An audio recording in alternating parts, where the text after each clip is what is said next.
After a short sabbatical, welcome back to Burgess&son podcast, where a father and son talk sports, where the father teaches the son about sports from back in the day and recent sports issues get discussed. We also have segments including Way Back Wonder, where I teach my son about an older athlete he may not know about. We also have a list of the week of the top 5 topics of something. And we're also going to be introducing a new segment, which is going to involve my wife, his mother. We haven't come up with a name. I kind of liked Tanya Wants to Know, but you know, you can't get a woman to agree with anything. Anyway, follow the podcast page. Follow us and see where we go from here. Hello to all that beautiful people out there. Welcome to another episode of Burgess&son podcast. I am Zay for life, and this is Burgess. We are father and son, like father and son. How you doing today, Mr. Burgess? We back, bitches. We are back. Had a couple week hiatus. A couple stuff go on, but we are back. We are healthy. We are fine. We are good and ready to talk sports, period. Mostly football, because that's what the time we are in right now. Oh, yeah. And I can't wait to see what happens. How you been liking the playoffs so far? Man, these playoffs have been fantastic. Real good, right? Not just great games, but a lot of drama within the games and coaching implications on these games, as we'll get into later. Yep. Key injuries. Yeah. All kind of stuff going on. Excuse me, for sure. But yeah, it's this. I actually said it before the season that I was like, I expect this season, football really to be just one crazy great season. I hope for a crazy great season, and I think we got everything that I really asked for as far as a great season. The drama, like you said, the drama that's happened. All the stuff that we couldn't imagine. I never would. If you was to told me in the beginning of the season that the Chiefs are not making the playoffs, I would have laughed in your face. I could have bought that. I wouldn't. Not making the playoffs. I wouldn't have bought it. Now you could have said they would have lost their division. All right, I would have said okay. I predicted for them to lose the division, but not making the playoffs, I wouldn't have predicted that. I would have bought it. Anything can happen, man. Anything can happen. I wouldn't have bought they not making the playoffs. Yeah. At least I would have said if you now. The crazy thing is, you say they not making the playoffs, but a Steelers team led by the 42-year-old is going to be have a home game in the first round of playoffs. Like, come on now you just trolling. Yeah, I didn't see that coming. But yeah, all in all, these playoffs have been great. Football season as a whole has been great. But we'll jump right into the playoffs, and especially what we have seen last night. I can't tell you the amount of times. We're not just last night, but Saturday night as well. But I can't tell you the amount of times we have talked about it, but especially the amount of times I have said it is like, Josh Allen, this is your year. This is your time. Especially when the playoffs started, I was like, dude, there's no Mahomes, there's no Lamar Jackson, there's no Burrow, there's nobody in your way. It's literally just you. You have to win games, and like if you don't win, then we got some changes going to be made. We knew what was going to happen, but yeah, let's talk about the weekend and what's happened from the Bills all the way to the Texans. Whoa, my God! Oh my God! What was your take on the whole weekend? This divisional weekend. I don't know, but if we go game by game, we can start with the Bills. They blew that game. There's no way they should have ever lost that game. I don't care that it was played in Denver. They absolutely blew that game. Josh Allen, 4 turnovers. Dude. One of the things that irks me just a little bit about the conversation around Josh Allen is that nobody's really hanging their hat on the fact that he fucked that game up for them. Dude, everybody is blaming everybody else but Josh Allen. He fucked that game up. Dude. Now, let's not pretend that he isn't an elite MVP level quarterback. Yep. He absolutely is. That's why he can't make those kinds of mistakes. Yeah, the mistakes he was making was out of this world. He absolutely put his team behind the 8 ball on multiple occasions with dumb shit. that fumble before the end of the half. That costs. That's the game. That's the game. They basically gave Denver 3 free points, and what was the final margin? So it's it's like, these little mistakes that happen, even if they happen early in the game, they have a big impact on the outcome of the game. And it was 2 balls that he threw, like in the midst of overtime in the fourth, like 2 balls that he overthrew his receiver. I'm just like, dude, he's wide open. Like, he missed the game-winning touchdown. Now, I will say this: that was a catch. Which one? Oh, the interception. The one to Cooks. Yeah, that was the catch. That was an interception. That was a catch. I say interception. I say that was a catch. If you're gonna sit here and say Calvin Johnson's catch wasn't a catch, Dez Bryant's catch wasn't a catch, then that was an interception. Well, Calvin Johnson's catch was a catch. Dez Bryant's catch was a catch.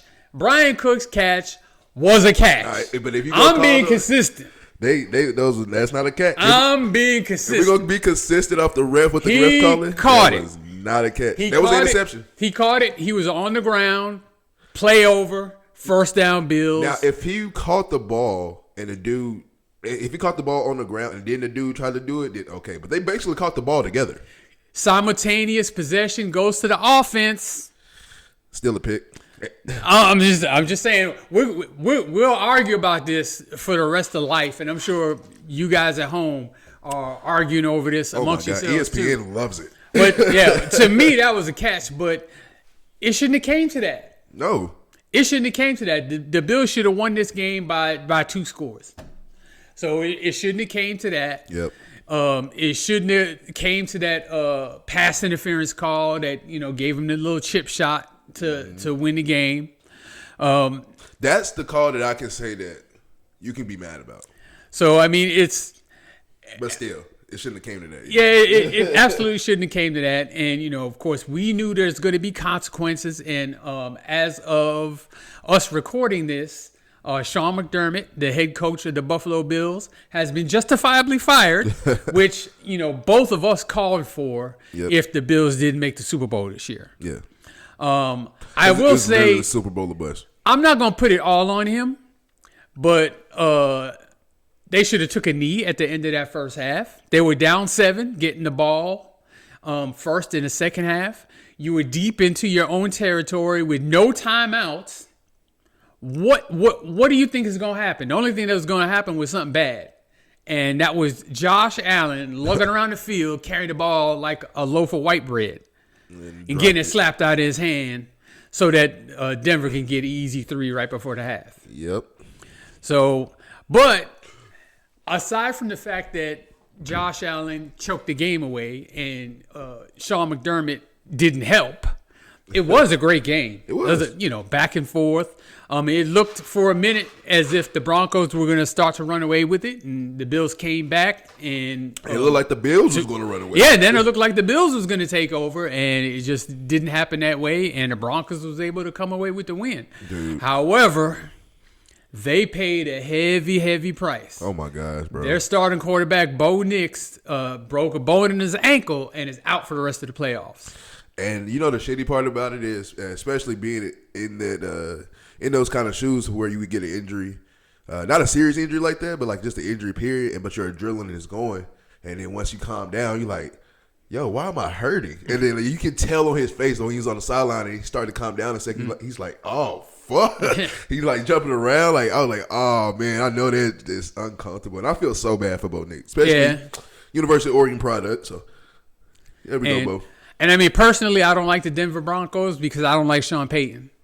And so as far as this being a blow that I think kills the Super Bowl chances. It kills. Because Jarrett Stidham is now your starting quarterback.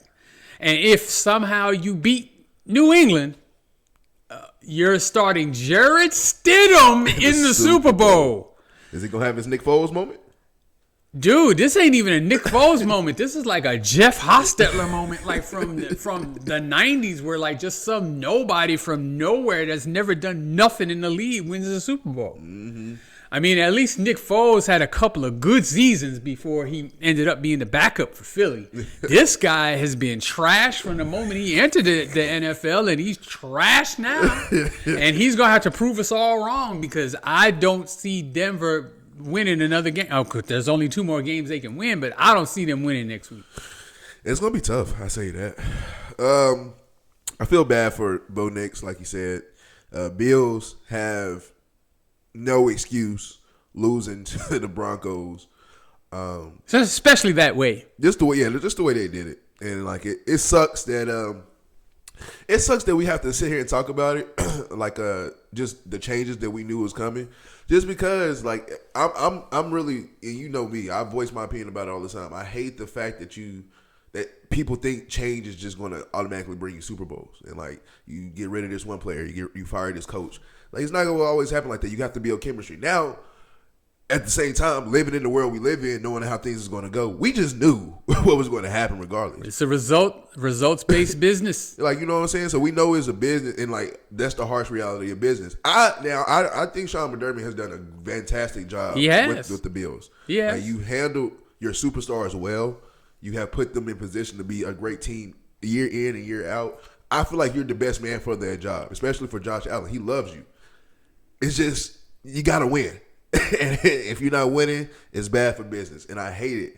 But I feel like Sean McDermott is a great coach, and I think he's going to get a job somewhere else. But he'll be coaching next year if he wants for sure. There's no doubt about that. Tennessee, we need all the help we can get. You'll take them. Another game we actually just briefly talked about it. Texans versus the Patriots. The Texans, C.J. Stroud and Josh Allen both need to sit in a room and think about what y'all did this weekend. Because C.J. Stroud for sure, and they both had 4 turnovers now. Think about it. Both of them. But C.J. Stroud just threw like a hella interceptions though, man. That one interception when he was like just falling and just chunked it up in the air. Oh my God. It would turn to a pick 6. What are you doing? Houston Texans fans, I feel for you because going into that game, you knew that you were going to have to go to Denver with no Bo Nix. So it's there for you. Yeah. It's on the table. It's right there. Super Bowl tickets are getting printed with your names on them. Yep. And you shit the bed big time. And I can't put this on anybody else. But CJ Stroud. Oh my God. That was as bad a playoff performance as I've ever seen in my entire life. Oh my Jesus. He looked lost. He looked confused. He looked scared. This is nothing of what we saw his rookie season. I don't even know how to quantify this. The end of the season he was looking like he was ready. Yeah. So even then, but I mean, the last week against Pittsburgh, he was terrible in that game. The defense was just so dominant. The defense was good in this game. Great. Because he was giving them touchdowns and short fields, and the Texans only gave up 4 touchdowns. They basically kept them in the game. And then the Texans would drive down the field, and he turned it over just repeatedly turning it over. Mm-hmm. Not even giving you a chance to kick a field goal, I mean, he just looks lost. And I'm concerned for him going forward because this is the type of thing that kills confidence going forward. And then if it kills your confidence, it's going to kill your confidence that the team has in you, that the coaches have in you, that the fan base has in you. Yep. And it's one of those, like, how do you come back from this? Mm-hmm. Because honestly, I was getting to the point where I was like, you got to bench him. Yeah. But then I understand the coach's predicament. It's like, I can't bench him. I can't. We got to play our best players at all times. He's my franchise guy. I can't. And as bad as this is, I mean, does the guy behind him really give us a better chance? And what about next year? How can I go into next season? You know, he's already, obviously had his confidence just shattered. Yeah. So, especially for that game, it can either be a confidence killer or a confidence booster, and they definitely killed his confidence, probably just for that game. But I hope just for that game. But what I'm thinking is that it's a long-term thing. I hope not. One of the things is when you have a bad game, there's next week. Yeah. Right? So you can focus on next week and get better and redeem yourself. Ain't no more next week. Yeah. That's his problem. Yeah. And I mean, the last thing that people see is the first thing that people remember. Yeah. So quick as hell. Yeah, so I mean, everybody's going to remember how he stunk up the joint, and there's just not going to be that belief in him. I will say though, I pray that he take this as a learning curve, because you have to really go through trials and tribulations, especially when you're trying to go achieve. It's a hell of a trial. It is, and like I will, because it's the same thing can be said about a lot of young quarterbacks, like kind of really like Trevor Lawrence now. Like you got to the playoffs twice, and each time it's like you would think the second time you would have learned, and then you would have a better execution for going through it, and you just lose again. And so C.J. Stroud definitely needs to look in the mirror and says, "You fucked up." I think he acknowledges that, but it's how do you come back from that? That's going to be really the true test of him. That's gonna be the true and I hope it's a better response, and I hope they come out next year not doing a slow start and actually come out fast and do good. I pray that now also Nico Collins not being there, that probably helped kill that hurt him too. That probably hurt his confidence too, because like who do I go to? Yeah. Like I don't know who to go to. I don't know really. And they could not run the ball at all. And you would think at the beginning of the season when they signed Nick Chubb and they got Joe Mixon, like, oh, that's going to be a good 1-2 punch. First of all, Nick Chubb, especially after that injury from Cleveland, I didn't think he was going to play again. He's not the same player. And so I was like, he's a good complementary piece to Joe Mixon. Like, he's a good player to come right after Joe Mixon, so Joe Mixon catch a blow, come back in. And Joe Mixon was hurt most of the year. Yep. So, like, oh, my God, bro. Hit with injuries.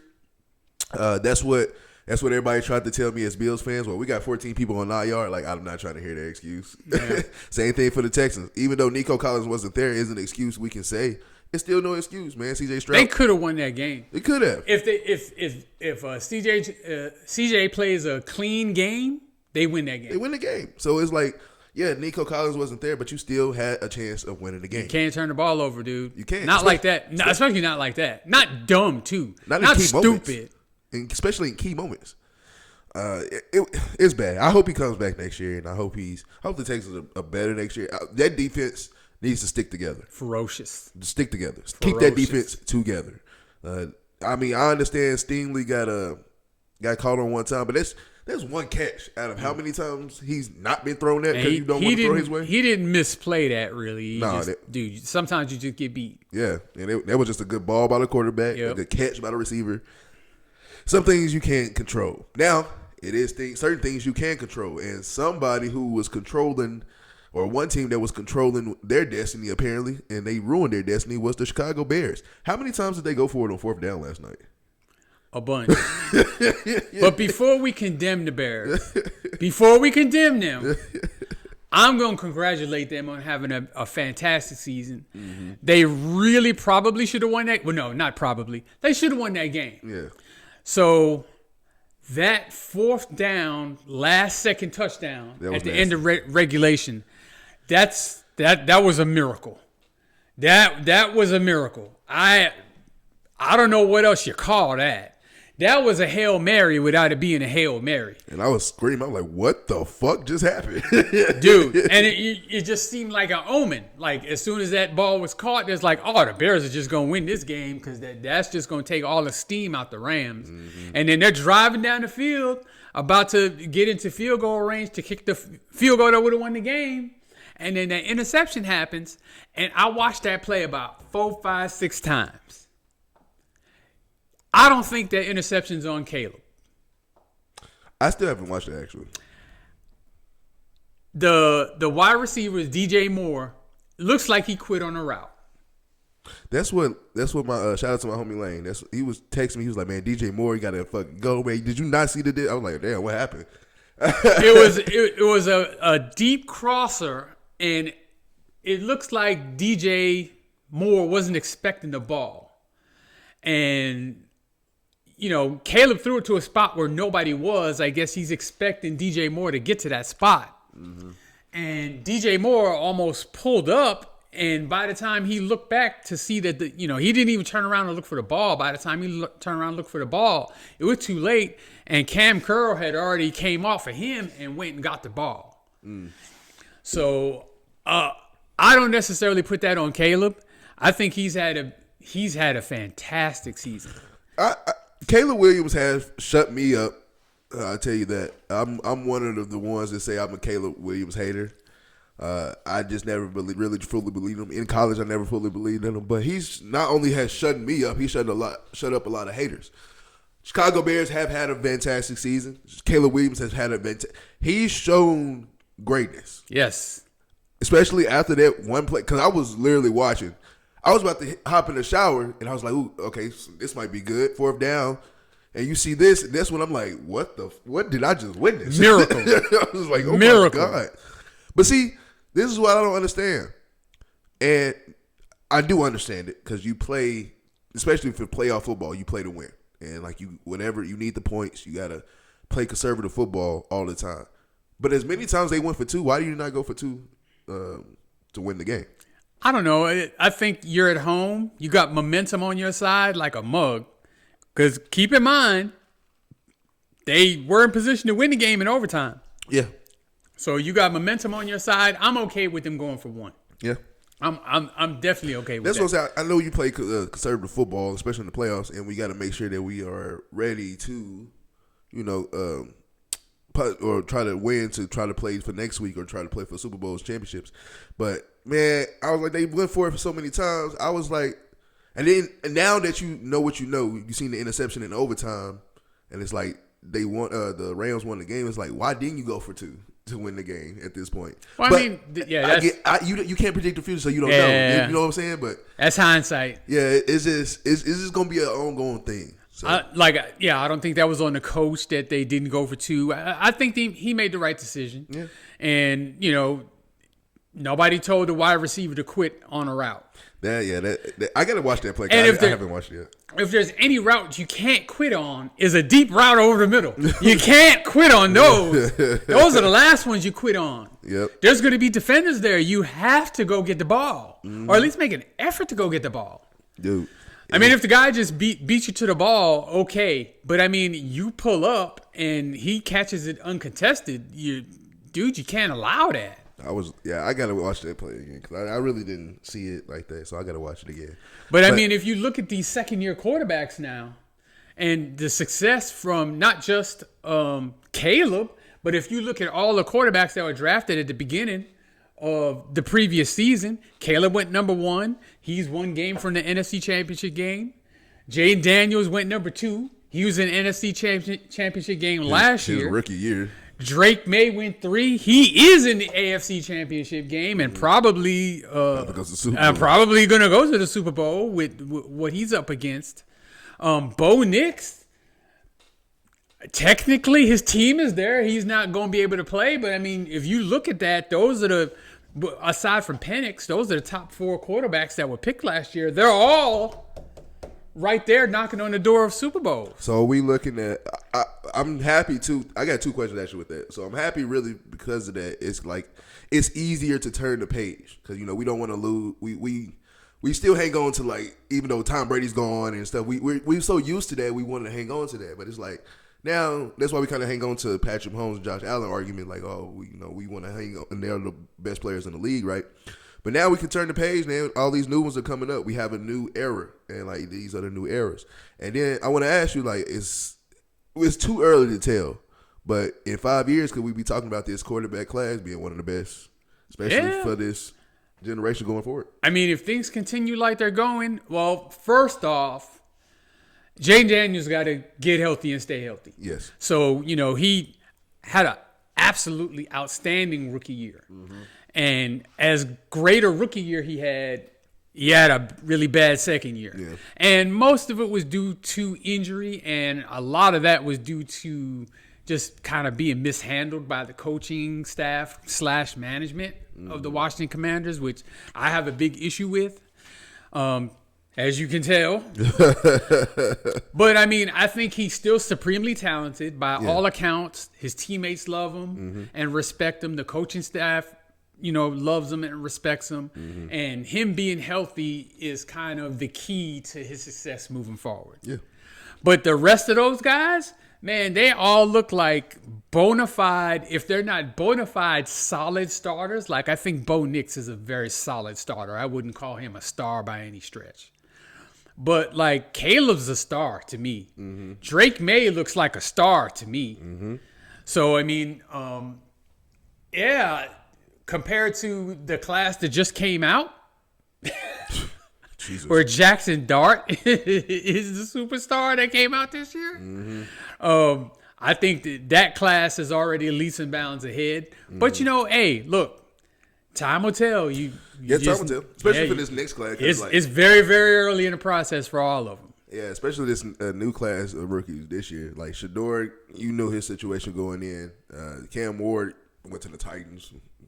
Okay. He didn't have that bad a year. He didn't. If you look at his statistics, they're not god awful. They're not. Now you look at the record, and you automatically think he must have stunk, but his stats aren't bad. He got the most passing yards for a rookie in Titans history, the Titans franchise history. So that ain't saying much, but still. Exactly. That's what I'm saying. Like, I'm not. But see, that's what I'm saying. When people say, "Well, he did this and this," I'm like, okay, I'm so used to what we always had. Like, I need to see more and more each year. But so yeah, time will tell with that.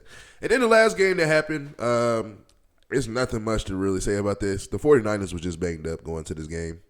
Yeah, that wasn't even really fair. And then they were banged up going into the game. Then during the game, they had guys going down and not coming back. Yeah, so I know CMC even went down for a little while. He was able to finish the game, but they just got overrun by a team that's just better than them and healthy. And shout out to the Seahawks. Really, that's what you're supposed to do. If you are a better team and they're coming off injuries. And they got major injuries at major areas, and they come into your crib, beat their ass. This is what you're supposed to do. And what it was a team win. Yes. Because it's not like Darnold did anything spectacular in that game. And I think that's how they're going to win going forward, is not necessarily putting it all on him. Mm-hmm. Having that outstanding running game. By the way, their second running back is out for the rest of the playoffs. Yeah, Charbonnet. Yeah. But like that defense, oh my God, DeMarcus Lawrence is looking like he's 24 years old again. Dude, we was watching the highlights last night, and shout out to my homie Adrian. He was like, "Man, if this motherfucking DeMarcus Lawrence wins a ring." Yeah, Cowboy fans are gonna be pretty sick on that one. Sick, boy. Especially when he said that's why he left. He's like, "Hey, I love Dallas, but we wasn't gonna win shit there." And you go straight to somewhere else, and y'all one game away in the from championship game in his first year. He didn't sniff a championship game when he was with Dallas. Ain't that some shit? And it's not like he didn't have good teams. Dude, they had great teams. They had really good teams. But hey, dude. But just overall, though, their defense is fantastic at the front seven, the linebackers, and on the back end, and very well coached and disciplined. Everything. And their wide receivers are really good. JSN, that is a bad, bad boy. Cooper Kupp didn't reinvent himself again. Kenneth Walker is a bad, bad boy. I mean, that offensive line, dude, Super Bowl favorites right now. I'm calling it. I'm thinking that they're better than the Rams, even though I still think that's going to be a good game. I hope it is. But I do believe Seattle wins that game. And then whoever comes out of the AFC, especially if it's Denver. Oh, my God. I think they're just going to beat the shit out of whoever comes out the AFC. If the Seahawks do fuck around and go to the Super Bowl and win the Super Bowl, the Cowboys going to be sick for DeMarcus Lawrence. Vikings are going to be hella sick. You just had this man. And, I get it. J.J. McCarthy showed, he was going to be a flash and he looked good. You just had this man on your roster. Yeah. And, he had one bad playoff game and you let him go. Let him go. What? For nothing. What are we doing? And, now he's about to go possibly win a Super Bowl now. But you could have had him with Justin Jefferson winning. Justin Jefferson get out of Minnesota. But anyway, yeah, That would be nasty. You said you got the Seahawks winning next week? Yes. The Seahawks? Yeah, I think the Seahawks. It's going to be Seahawks in New England again. You think so? Yeah. Rematch from 10 years ago? Now, is anybody going to throw a damn interception on the 1 yard line to lose the game this time? Let's see what happens. Maybe it get caught this time. Maybe you run the ball. Like you should. I was like, yeah, they hand it off on the 1. Oh, my God.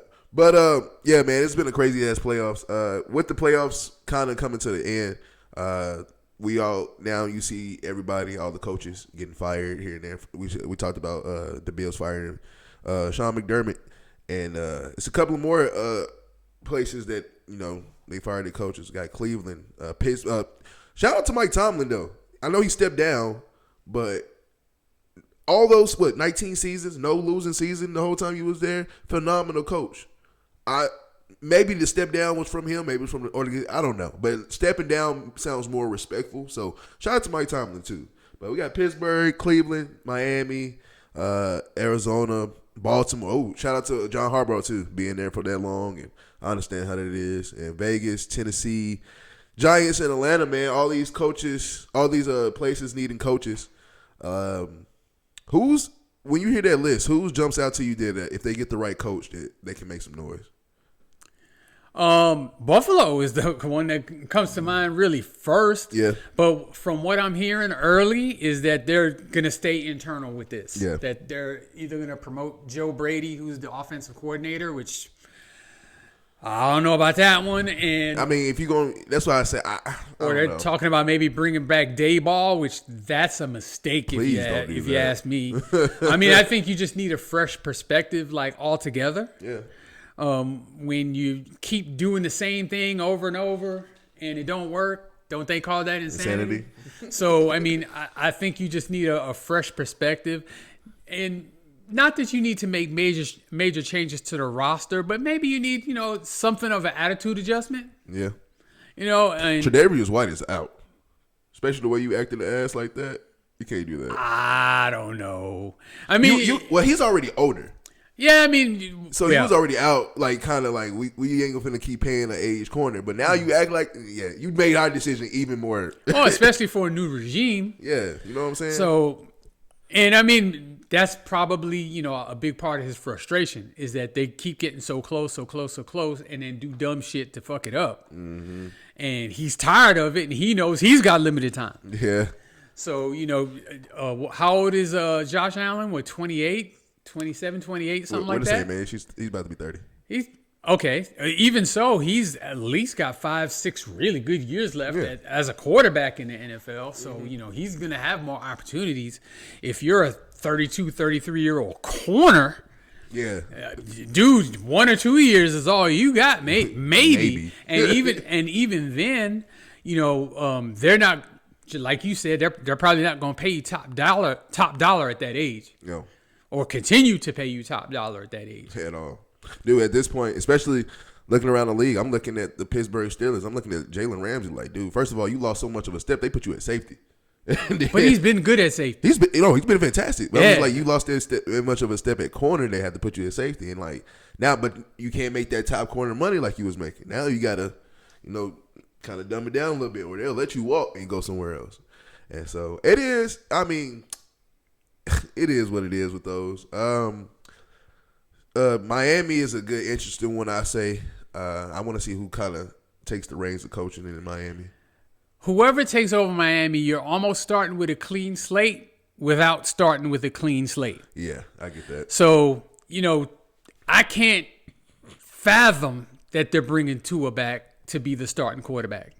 I think for cap reasons, you got to have him on the roster. Yeah. Because to release him or trade him would absolutely kill your cap. But are you really going to put him out there? I mean, I think you got to start preparing for your next quarterback. However you plan to do that, whether you're going to tank to get a better pick or whether you see somebody you like that you're going to draft now.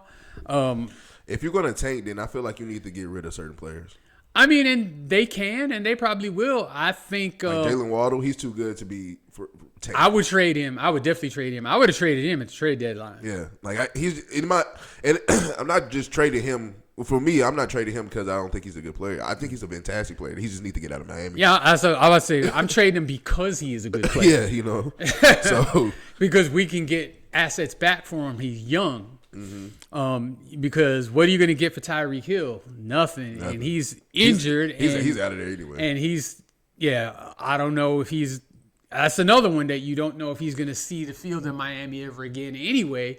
But salary cap, how do you handle that? So it's crazy, man. It's almost like you're kind of starting over, even though you got like some of these big name superstars on the team. And Miami is not no scrubs.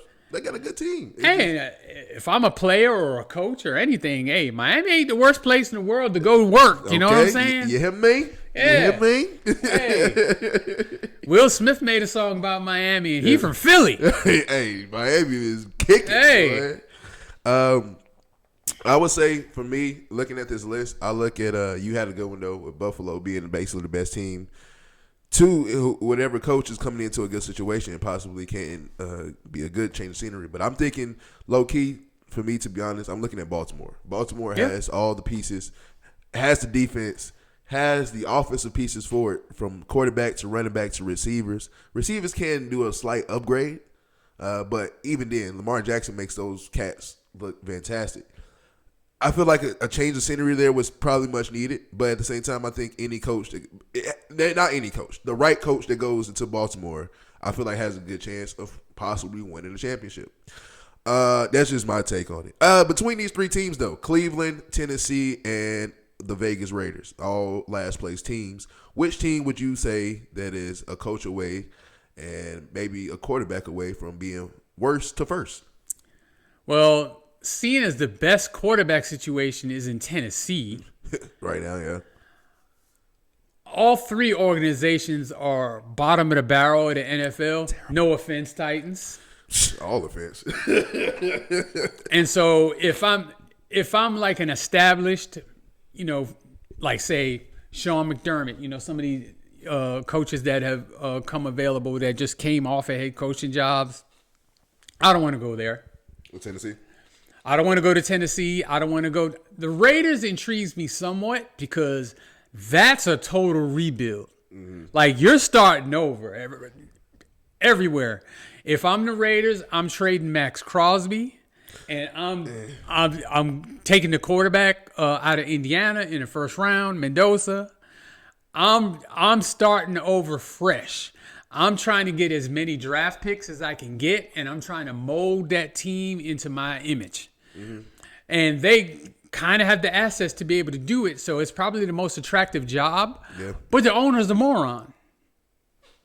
Wasn't Mark Davis, right? Yeah. You take one look at that man's haircut, and you deduce moron when you look at him. Just one look at that damn haircut.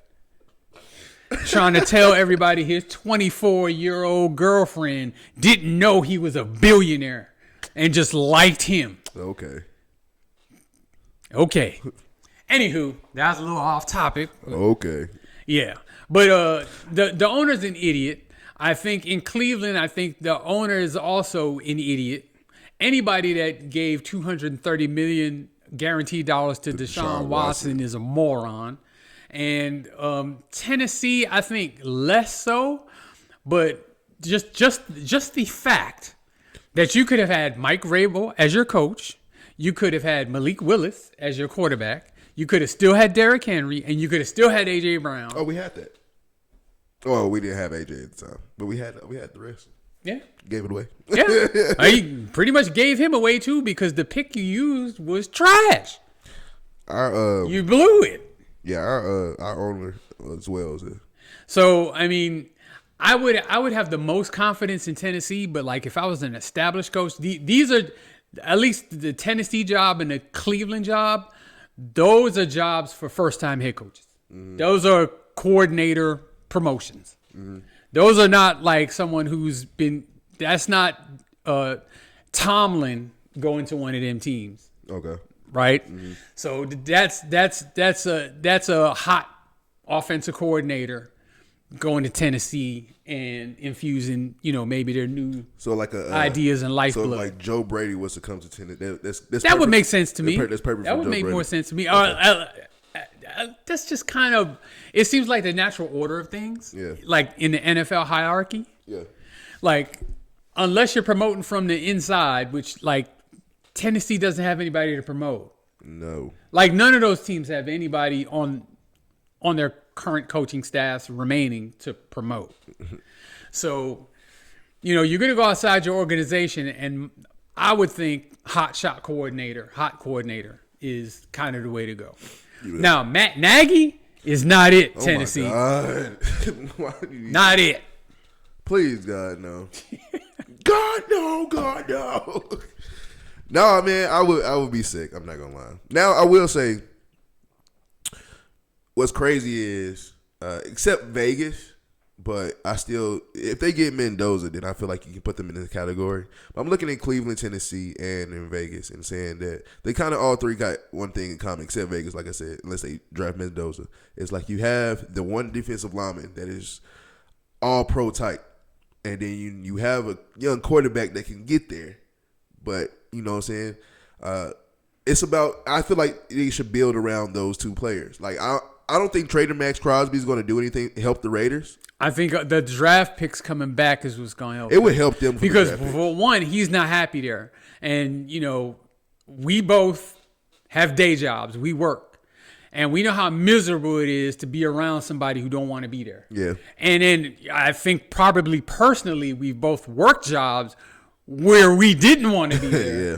And how miserable it made us, and probably by proxy some of the people around us. Yeah. So when you have somebody that's high profile like Max Crosby, and he's not happy and doesn't even really want to be there, I mean that almost becomes a cancer to the team, and he's worth more gone than he is there, is what I'm saying. Yeah, oh for sure. But and then on top of it, I think you're never happy when you're losing. I'll be honest. Never. You hate it. That's why I was so happy when I saw Jeffrey Simmons come out and say, no, I want to stay here, even though I do look frustrated. I'm mad because I hate losing, but at the same time, I want to stay here. I see the growth, I see the build, and I was like, that makes me feel better. And like same for Myles Garrett. Myles Garrett didn't just sign that contract like with a gun. $40 million a year made him stay, dude. Yeah, you know what I'm saying? Like he didn't have a gun to his head. He was like, what? 2 weeks before that, he was requesting a trade. Yep. that $40 million a year made him change his mind. So yeah, that's what I'm saying. So I'm not going to act like he's got some big commitment to Cleveland now, because he does not. He's got a big commitment to his pockets, which I don't knock. I think he got a bigger commitment to Cleveland now, especially being the sack leader. $40 million is giving him his commitment to Cleveland. Being a sack leader now, you put Cleveland on the map, putting Cleveland on your back, and they still trash. Hopefully they be better next year. I think out of all those teams, you got a young quarterback, you got a young, well, I won't say young, but you got a defensive star in your hands. Build around that, and I think for Tennessee, for sure, man. We got the pieces, especially on offense, and the receivers that came out. DK is a Pro Bowler for special teams, but he was a good receiver for us. Iron Manor, he was a good receiver for us. Xavier Reposado, even though he didn't really play the whole season on the roster, he was a practice squad guy. When he got his opportunities, he excelled. And then we really gotta just beef up our O-line. Not even beef up, get better offensive linemen, because Cam Ward was running for his life most of the year, and better our defense. I think our defense needs to be in tune. I love Amani Hooker to death, but ever since Kevin Byard got gone, he hasn't shown up. It shows that you got your money because of Kevin Byard. And no knock on Amani Hooker, I think he's a great player. Trade Amani Hooker, get picks back for him. He's a great safety, and he makes top safety money, so somebody's going to get him and give you the picks for him. And then we got a top 3 pick in the draft. Do what you need. Now we know the Raiders are picking a quarterback, and we know the Jets are probably picking a quarterback. We got the chance to probably. I don't think the Jets are picking a quarterback. You don't think so? Not with Dante Moore going back to school. I don't know that there's a quarterback in the draft that's worthy of the number 2 pick. Just because you need one doesn't mean you pick one at 2 if there's not one good enough. It's going to be somebody that's going to be coming out that's good enough. I don't know. Not the number 2 pick. Now, if they trade back and trade down to like 12 and take like, say, Ty Simpson or something like that, that would make sense, because then you get Ty Simpson plus another first-round pick or whatever else you get. But, I mean, I'm not taking Ty Simpson with the number 2 overall pick. It's the Jets. Well, I mean, they'll just continue to be the Jets if they do that dumb shit. You know the Jets, so. But even then, like, I feel like Tennessee has the best chance of getting Caleb Downs. And I feel like a new change of scenery with a young player like Caleb Downs coming into our defense to help set our defense straight too and be a captain with Jeffrey Simmons. That helps our defense. Defense wins championships, ladies and gentlemen. Defense wins championships. So if we can help our defense out and you get off offensive line, I think we'll be straight next year. Now, do I think we can win the division? No, I don't even think we can probably get a playoff spot. Probably not. But I would love to see us win at least 7 games.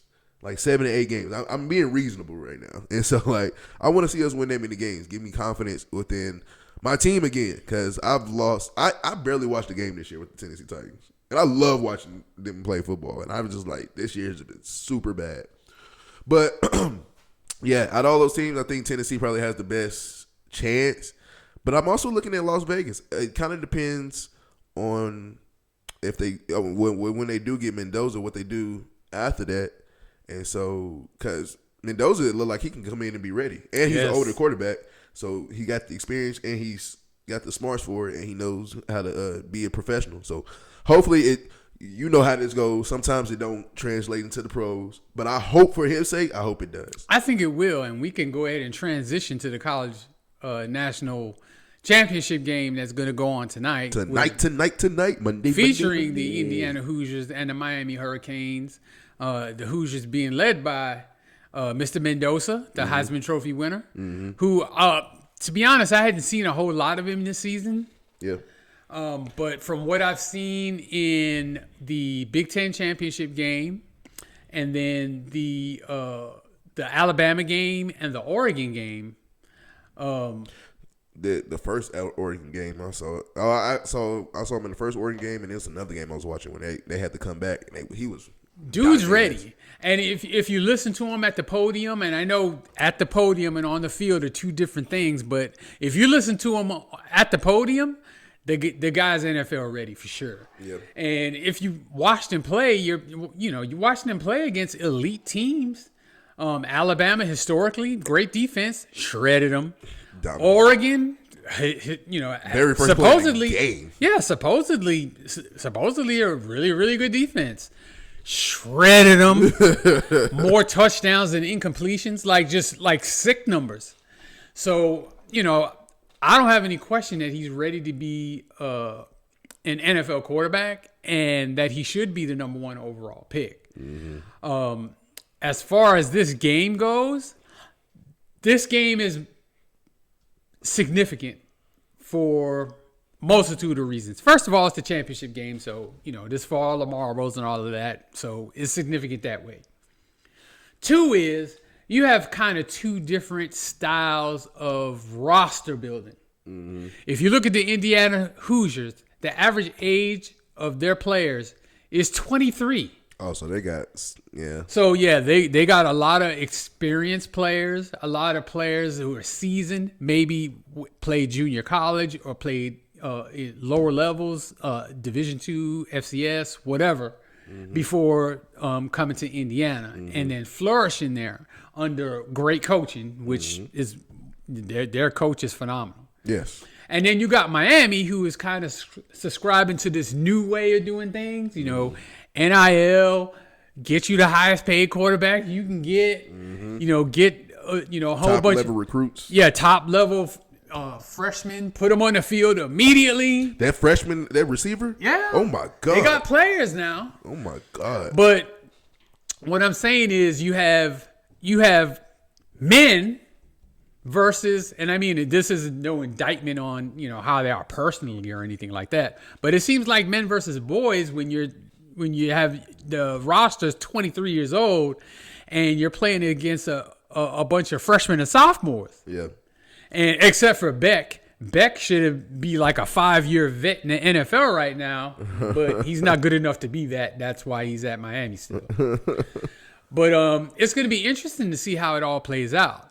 Now, personally, I'm taking Indiana all day, every day.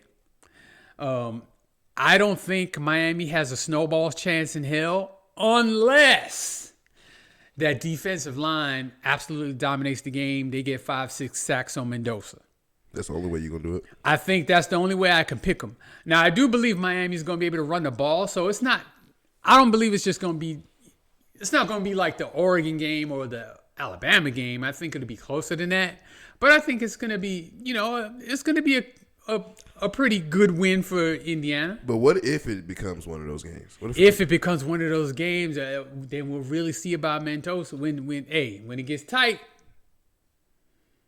How are you going to handle that? I have an argument actually for Indiana if they win this game, and I think it's gonna strike a nerve when I first say it, because you're gonna look, especially what these players have done in the league, but you're gonna look and say you're out of your mind. But I'm just talking strictly college. If the Indiana Hoosiers are able to win this game, and not only win, if they dominate and win this game, I wouldn't mind having arguments and having conversation about could they compete with the 2019 LSU team.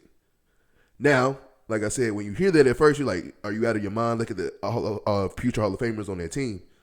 We didn't know going into the league that they were just going to be. We had expectations they was going to be good, but we didn't know how it was going to play out. And now that it played out great, and all these players from that team are great in the league, then it's going to be a crazy conversation. But just thinking about how much the 2019 LSU team dominated with Joe Burrow, Justin Jefferson, Jamar Chase, all the cats from defense they had, from Patrick Queen to Derek Stingley Jr., they had everybody on that team. And they was dominating everybody. Playoffs came, dominated. Guess what? Quarterback won the Heisman Trophy. Mendoza won the Heisman Trophy. They're dominating everybody in the playoffs. If they dominate in the championship game, because remember they played Clemson, and Clemson was, with Trevor Lawrence, known as one of the best teams, dominated. So, and we're looking at Miami as being, okay, they actually could compete. If they dominate this game, I feel like we have a conversation talking about that. This year's 2025-26 Indiana Hoosiers team versus that 2019 LSU team. I think that would be like that's reasonable. I'm not even shocked by that. That's reasonable. That's if they win this, because they have to win this game. Well, yeah. I think not only do they have to win this game, but they got to blow them out. Yeah, in order for that to be relevant. Yeah. You know what I'm saying? So, but going to the game itself, I think the game is going to be a great game in Miami, ironically. Coincidence? I think not. But it's going to be crazy. Mario Cristobal used to play for Miami, so you get to go play for the national championship as a head coach in Miami, and that's kind of cool. Great storylines that's going to come out of this. Mendoza is from Miami, and so so it's going to be crazy storylines that's going to go into this game.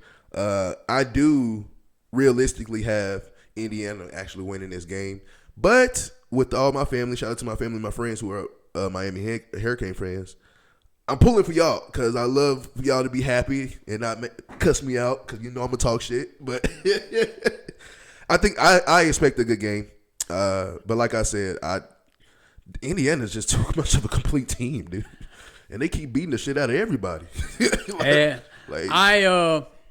I'm picking Indiana. I'm not making no bones about that. I'm picking Indiana, but I want Miami to win. Yeah, for sure. And we got family members who are Miami fans, and that'd be nice for them and cool, but that's not the reason I want Miami to win. I want to see what the fuck Michael Irvin gonna do if Miami wins this national championship. What in the world is he gonna do? He might just explode on the sideline. He's gonna be on the sideline. Yeah, well, you know that. You might just actually see his head explode, like on the sidelines after the game. I guarantee if Miami wins the national championship, he going to the White House. You're gonna see something out of Michael Irvin that none of us have ever seen before, and I look forward to that. Should Miami win the game? I would say, is the world ready for that? Hey, the world's gonna have to be ready for it if Miami wins this game. The world's gonna have to be ready. They better be ready. All right. Y'all already know what time it is. Time for the best segment in the world. Soon to be known to the world's best segment in the world. Way Back Wonders. If you are new here, Way Back Wonders, where the OG tells the young buck stories about athletes that I just never heard about or I was too young to understand. But now that I'm getting older and a little bit wiser, just a little bit, I fully understand. Who's our Way Back Wonder for today? All right. Today's Way Back Wonder is the magnificent running back, primarily played for the San Diego Chargers, LaDainian Tomlinson. Hey, turn up. Yes. He played most of his career with the San Diego Chargers. Came out of TCU. Highly touted. He was a first-round pick. He was actually acquired by San Diego via a trade. I believe San Diego traded down from the number 1 spot, and he was drafted the same year as Michael Vick, who got picked number 1. Oh, shit. And so he was part of that package. Between Atlanta and San Diego? Yes. Okay. So he got drafted there, and I believe he played 10 years in the NFL, maybe 11.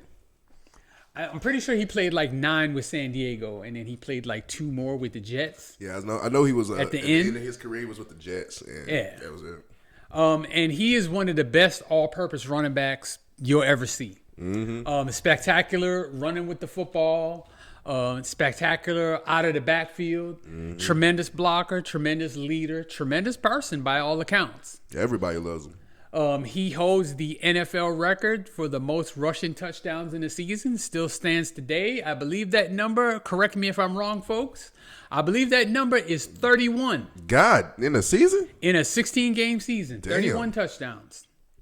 See, I hate that they add games now because if you do stuff, you're like, well, I did it in less games. Like, it sucks. It's still if anybody breaks that record, it's still a hell of an accomplishment. Dude, for real.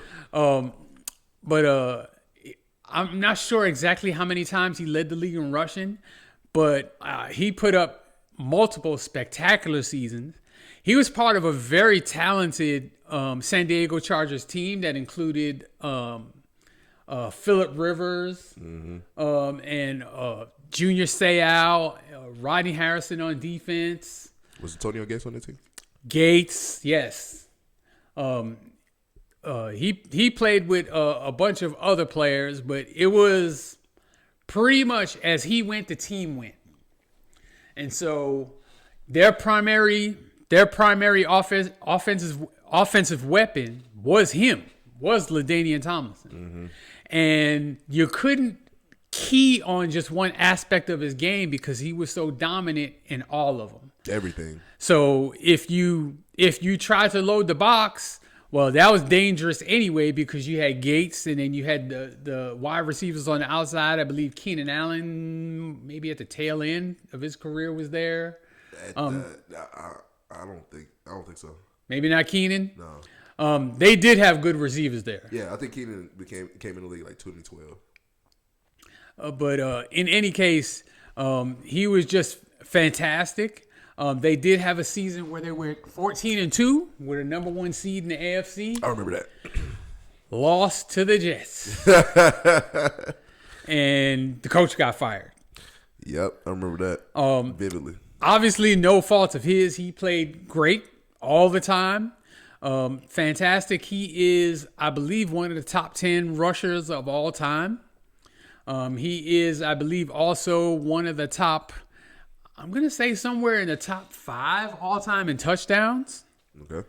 He's one of the top receiving running backs of all time. When you think of all-round, all-purpose running backs, I think of 2. And I think of him and I think of Marshall Faulk as, the kind of those do-it-all backs. Do-it-all back, yeah. Kind of, what the NFL is starting to lean towards nowadays with the Christian McCaffrey. Right. Yeah.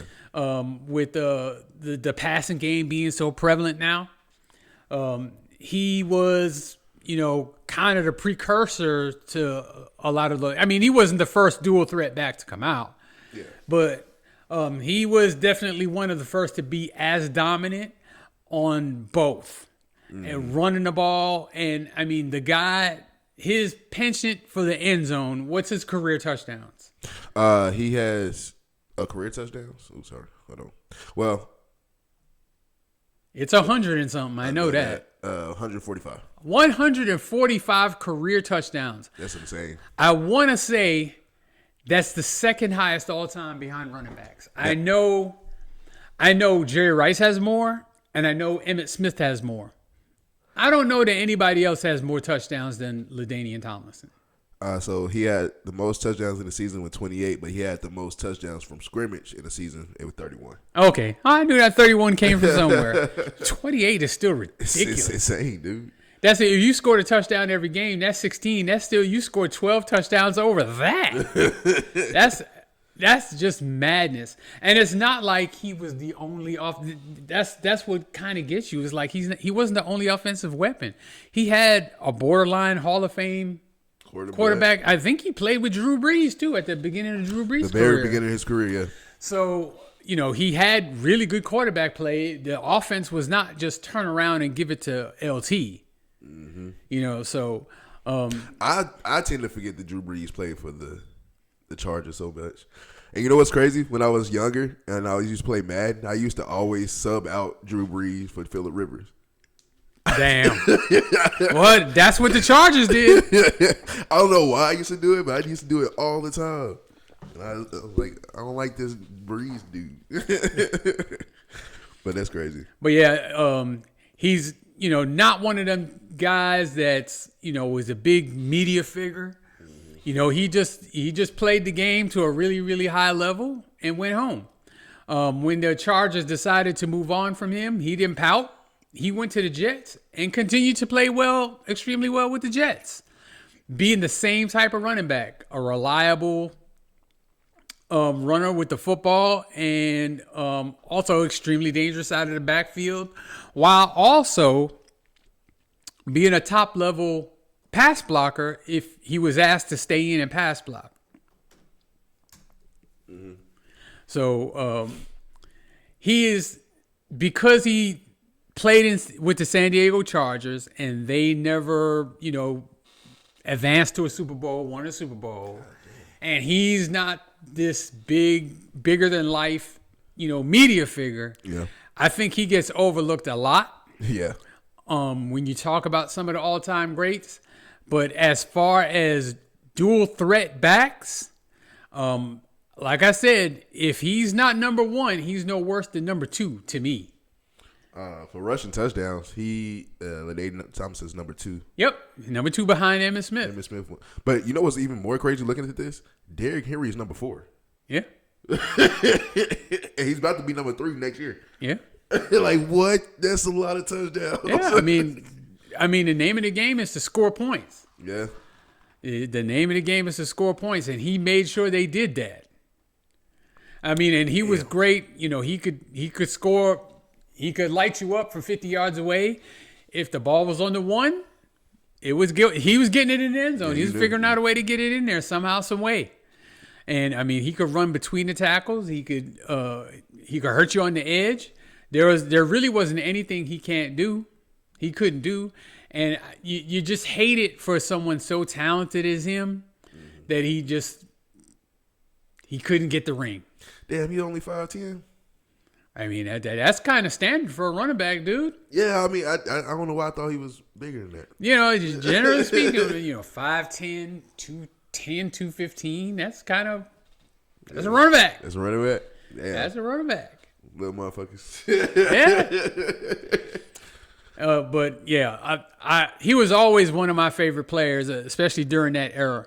Mm-hmm. And I actually kind of liked the Chargers during that time, so it would hurt my feelings when they lose in the playoffs, as they kind of historically did, running into the Jets that one year, and then there was another time they ran into the Patriots and got beat. Wasn't that an AFC Championship game? Yep.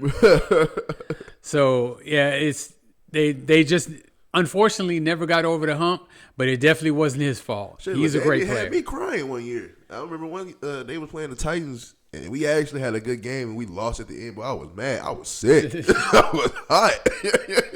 Oh, you're a Titans fan. You've had plenty of heartbreak. Oh my God, especially Titans and an Oregon fan. I've been going through it for the past week. Pray for me. But yeah. Oh, that was a good one. LaDainian Tomlinson. It's all-time great. I definitely now. The good thing about it is I basically grew up with LaDainian, so I know LaDainian, but I do, yeah. He was an all-time Charger great.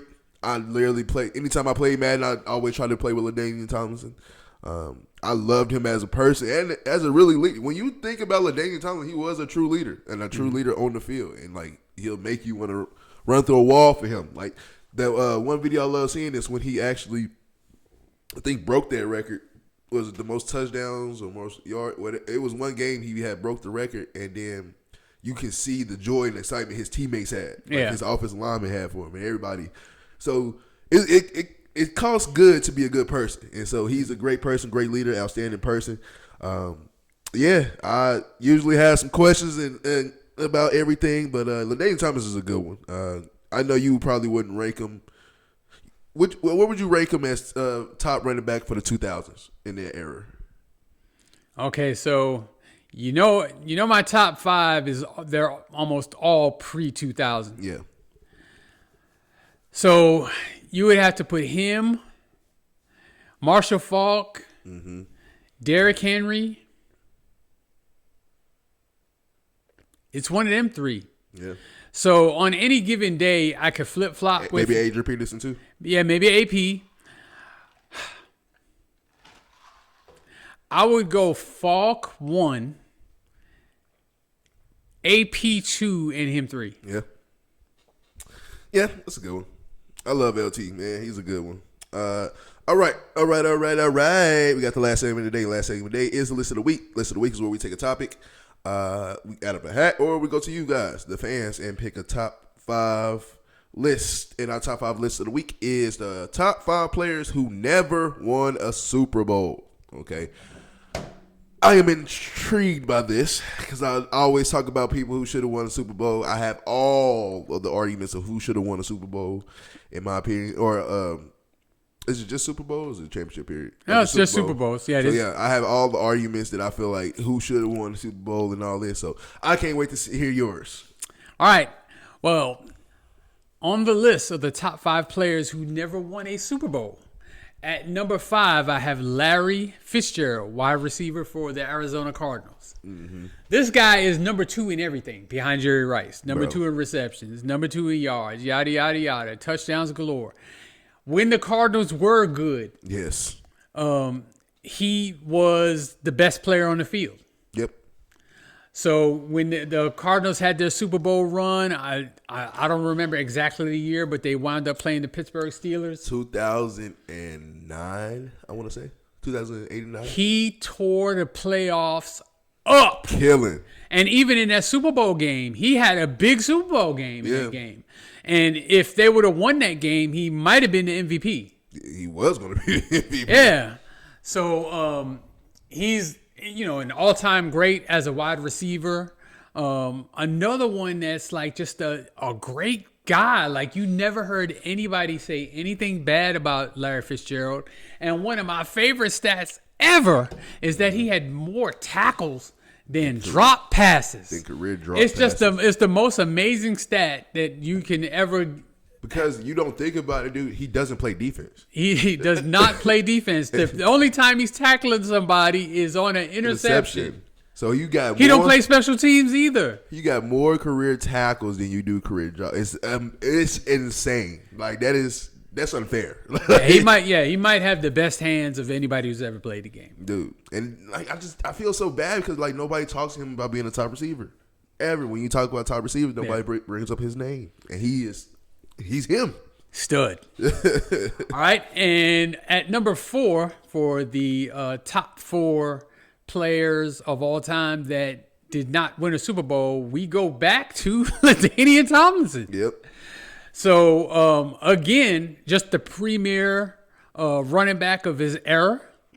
I'm pretty sure he won an MVP. I'm almost positive he did. I'm not 100% certain of that. He'll confirm. 2006. He did win an MVP. So, that. Damn, in 2006, he won the MVP, Offensive Player of the Year, Man of the Year. First team All-Pro? Yeah. Damn. Yeah. So, I mean, his career accolades kind of speak for themselves. And he was the NFL scoring leader. Damn, 2006 was just his year. Yeah. Well, dude, you scored 31 touchdowns in the season. Dude, that's a lot of points. So, he just never got the opportunity to play in the Super Bowl, which is tragic, let alone win one. But he was so talented, so skilled, and was so successful. I believe it's a huge shame that he never did win a Super Bowl. It's one thing, like, Larry Fitzgerald played in one, but to not play in one, I bet that sucks. Like, that hurts. Yeah. If you played in one and you just lost, like, it sucks that you lost, but you at least got to experience it. Yeah. But for him not to ever experience, I feel so bad for that. Yeah. All right, so moving on to number 3. The number 3 best player to never win a Super Bowl is the only quarterback on this list, and that is Dan Marino. Dan the man. So he did play in a Super Bowl in his second year in the NFL, which is also the same year that he threw for 5,000 yards and 48 touchdowns. I believe it was 1984. God. Back then, they still had rules in place where you could rough up wide receivers and, you could actually hit the quarterback. Nowadays, if you kiss the quarterback on the cheek, you get a flag. If I set you down too hard, get rough in the if I don't place your head just right on the pillow, I get a 15-yard penalty. He played back then and kind of ushered in a real big part of ushering in, the offenses that we see nowadays that are so pass heavy and pass dominant. But he was absolutely phenomenal that year. And up to that point, no one had come close to obtaining those types of numbers. Yeah. He continued to produce numbers, maybe not that great, but similar to that later on in his career. But unfortunately, he never made his way back to the Super Bowl. And I believe he's the best quarterback in NFL history that never won one. Yeah, more than likely. Yeah. I bet that feels shitty too. Like you went to the Super Bowl your second year, you didn't go back after that. I would be mad as fuck. yeah, and I mean it's not entirely his fault. No. A lot of those Miami teams had defenses made of Swiss cheese, and very rarely did they ever have a running game. It was all on his shoulders all the time. Yeah, and that usually doesn't work well in the playoffs. No, you need a full team, complete team. All right, so moving on to the second best player of all time who never won a championship ring. And this is biased because he's one of my favorite players. And that's Randy Moss. He's everybody's favorite player. Yeah, I love Randy Moss. Everybody loves Randy. Maybe the most talented wide receiver to ever play the game. Bro. Just on God-given talent alone. The speed, the agility, the jumping ability, the hands, all of it. Randy Moss had it all. You know how great you got to be to have a term named after you? Yeah. You got mossed. Yep. Like crazy. And the one Super Bowl he played in, he actually caught the potential game-winning touchdown until the Giants went back the other way and scored a touchdown themselves on kind of luck. Really, the touchdown itself wasn't luck, but that David Tyree, that was luck. That was luck. Have you ever seen because they did the ESPYs the year after that. So did you ever see the Justin Timberlake bit about that? No. When he was like, he was at the Super Bowl and he was chewing some gum. He was like, I want to spit this out, but I want to spit it on the field. So he put it on the helmet. And then that's when he made the helmet catch. And that's why he caught it. I was so dead. That was hilarious. But yeah, dude. Yeah. Randy Moss is a stud. And then besides post-career, going into broadcasting and being really good, and his battle with cancer, which he thankfully overcame this past year and returned to the booth, and we're all grateful to see it and see him. Yeah, I was so happy, and I was smiling every Sunday I saw Randy Moss on the ESPN mornings, on Sunday mornings. I was like, yes, it feels right. Right.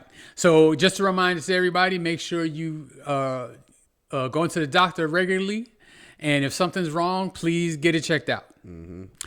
All right, so now we move on to the number one, and I can't say this guy's name enough. The best player to ever play and never win a Super Bowl is Barry Sanders. Barry Sanders deserves at least 3 Super Bowls, but the fact, did he ever play one? Never. Oh man, that sucks. He played in playoff games, but not very many of them. I can think of 2 playoff games that he played for sure, and I think he made the playoffs a couple more times, but like they didn't win the games. As far as I can remember, they won 1 playoff game in the 10 years he played in Detroit. Damn. And that was against the Cowboys. Suck it. And then, like that. Suck it. Against the Cowboys and Emmitt Smith. And then he ran into the Redskins, and we blew them out the water on the way to our most recent Super Bowl in 1991. Oh, shit. But we all know the stats. 15,000 yards, 10 seasons, averaging 1,500 yards a season for 10 seasons. Retired pretty much at the top of his game. 200 guys with broken ankles. At 31 years old. The Guinness Book of World Record for the most ankles broken, for most ACL snatched without touching someone. Oh my God. That belongs to Barry Sanders. And if ever there's a shame that there's a man who never hoisted a Vince Lombardi trophy, I believe it's Barry Sanders. He should have got the opportunity. Unfortunately for him, He played for the Lions. He played for the Lions during a time when they had mediocre quarterback play and a defense that really wasn't worth much. That really was Swiss cheese. But he himself is absolutely a fantastic, fantastic player, another really great person, and so selfless. I know that there's a documentary that was made about him that was on, like, I think it was on Prime for a while. Yeah. Where he kind of, describes his career and pretty much says why he gives the reason why he retired. Oh yeah. Yeah, and because he caught a lot of hell when he retired. Oh yeah. All right. Yeah. So people were mad. The Detroit Lions fans were really mad. It came out of nowhere with no warning. He just said that he didn't want to play anymore. Oh, like that, kind of like how Andrew Luck did it. Yes. Okay. Pretty much, almost exactly. Oh really? It was a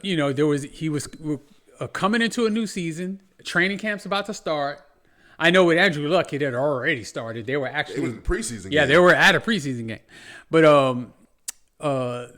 the training camp has started or is about to start, and he announced he let the team know that he was going to retire. And, of course, they didn't have a backup plan at all. But, I mean, what backup plan were you going to have anyway? That's Barry Sanders. You can't replace him. At all.